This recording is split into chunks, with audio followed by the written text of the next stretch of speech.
even something so stupid where the big debate is whether or not one should wear a mask. Oh yeah. You know, that's a literal debate. Yep. You know, and there are clear sides to that debate. And to me, it's mind blowing.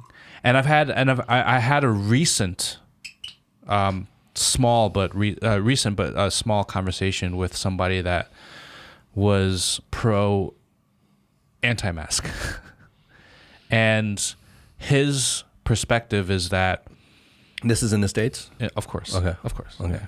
Come on. Yeah. So, and he's a Trump supporter, and he's he's a freedom fighter. You know. So what did he say? No, his basic thesis statement was the idea of wearing masks is not going to prevent you from getting COVID, and it's not going to prevent somebody else from getting COVID from you if you had it, because the mask itself is not.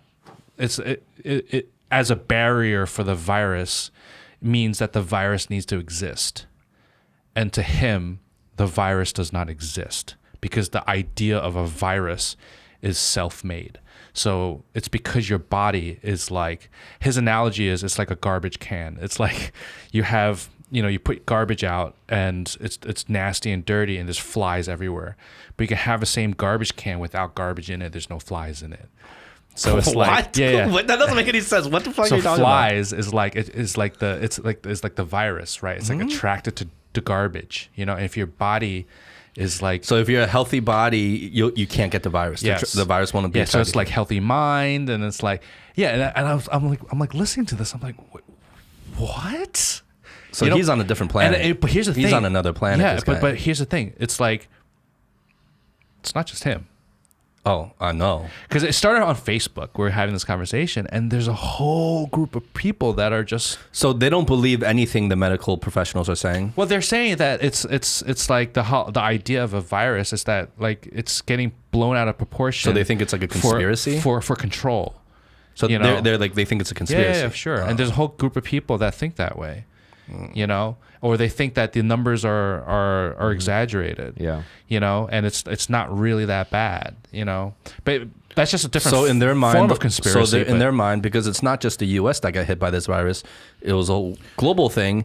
So in their mind, the whole world is in on this conspiracy. In their mind, they're probably not even considering that. Like all they care about right now is because it is. So that means China was in on this conspiracy. No, what does that mean? Like, I would have to speculate that when you're dealing with like different groups of people like this, they're not actually like using like logical arguments. Yeah, exactly. Like, you know what I'm saying? Like, does he listen to the show? I have no idea. If you're listening to the show, you know who you are. Pull your head out of your fucking ass, dude. But Wear a fucking mask. I try not to not to be judgmental here, but I don't let this stuff bother me. I don't read this shit. Like, it doesn't bother me. No, it doesn't bother me. I wouldn't even talk about it. I absolutely wouldn't even waste a breath on it because it's more of a philosophical question. I would zoom out a little bit, right? I wouldn't even I think it's boring actually. I would just say that, when you build a system, human beings can't live like in independent units. Like, we would all die, right? Like, we form societies. We've talked about this, like blueprints, right? So the question is like, we exist in different kinds of organizational systems. And so how much control do you give people, and how much control do you exercise, at the central level, So I think that's really the question, right? So like, the reason this is happening in the US is that we have, relatively weak central control, and it's partially due to the leader in place, but also because of the system that was set up from the very beginning between the states and the federal government. And they're, like Hamilton versus Jefferson.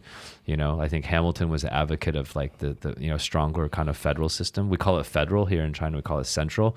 And I think it was Jefferson that was more an advocate, and that was his own personal bias, right? I mean, I don't know how long term he was looking, but he was an advocate of having stronger states. And so you see now in this structure with such a massive physical place and a weak structure, so that you have people that are not credible, right? I don't want to judge them and say they're idiots. They're not educated. They don't have the background to be able to make the decision for themselves. and they would not be able to just develop the infrastructure for a country. There has to be certain engineers and really intelligent people, lawyers, doctors, whatever, that help build the infrastructure of society so that everyone can benefit from that. And then the rest of the society has to obey the rules. But the way that the US is set up right now is that in a time of a pandemic, you see the weakness of the system. Now, if you talk about like innovation in high tech or, innovation in arts and music, maybe the system we have set up is conducive to that. But we clearly see, as we talked about in previous episodes, like this different systems. And the question here is, how much control do you give people? And, we don't need to go further on this particular topic, but you can everyone can kind of do the math a little bit. Like why is in China or, places like this where we've had a much better response, and why is it all fucked up in the US? Well, I think because I've actually thought about this, and in a way, to simplify it, I feel like it really comes down to trust. It comes down to trust, not necessarily control, because every government only has, in reality, a limited control of the people. Now, some appear to have more control. Some try to create more control than others. But in reality, there's only so much you can control.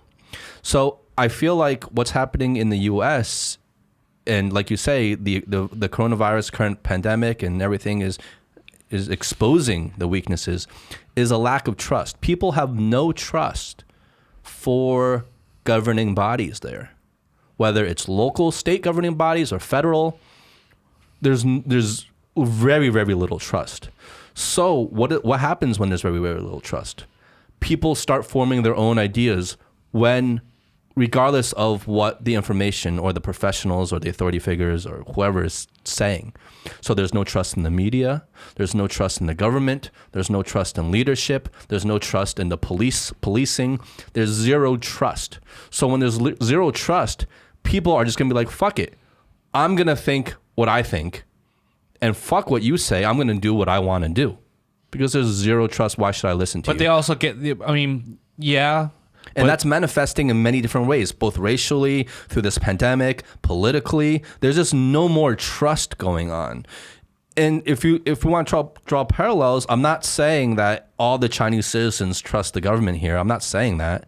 But there is a different level and degree of trust in terms of, if you tell me there's a virus and you say wearing a mask and you tell me to lock down, we're going to obey that because we trust that that's what's happening, and we trust that this is what's going to get us over it.